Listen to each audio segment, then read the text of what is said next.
This is going to be the conclusion of the rear shock install on my 2022 Lifan KPR 200. On part 2, I showed the replacement shock that I put in it, and put a link in the description of that shock.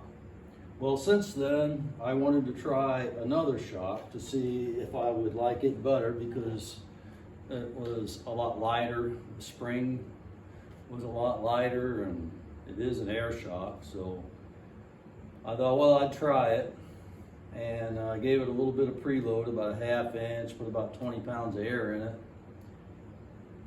No, it doesn't work. Don't waste your money on it because it's too light. You got to go with a heavier shock.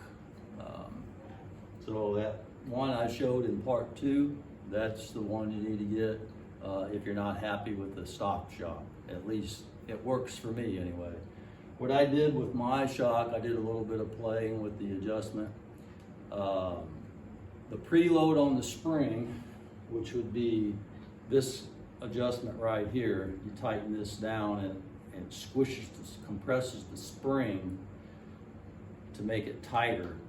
And I put about, what I did was I loosened the nut all the way down until the spring would loose, and then I put just enough tension on the spring to not have it rattle. And the reason I did that was if I put too much preload on it, it seemed to me that the shock was a little too stiff. So I wanted it as soft as possible.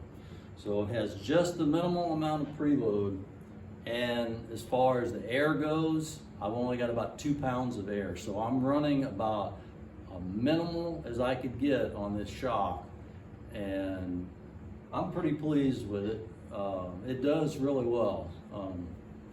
I do have a few issues, you know, if you hit really hard bumps, potholes, whatever, it still jars you some, but I think that's just going to be inherent in every motorcycle.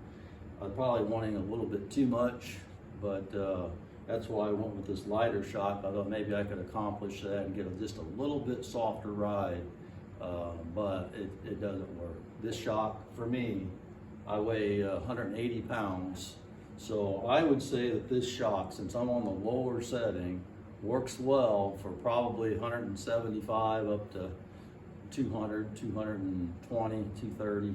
The stock shock probably works up for a pretty heavy weight limit. So, I mean, it's up to you, whatever works well for you. This is my experience with this, and I'm staying with this shock. I'll put the link in the description of this video as well for this shock, if you would like to get this shock for yourself. So, anyway, well, thanks for watching.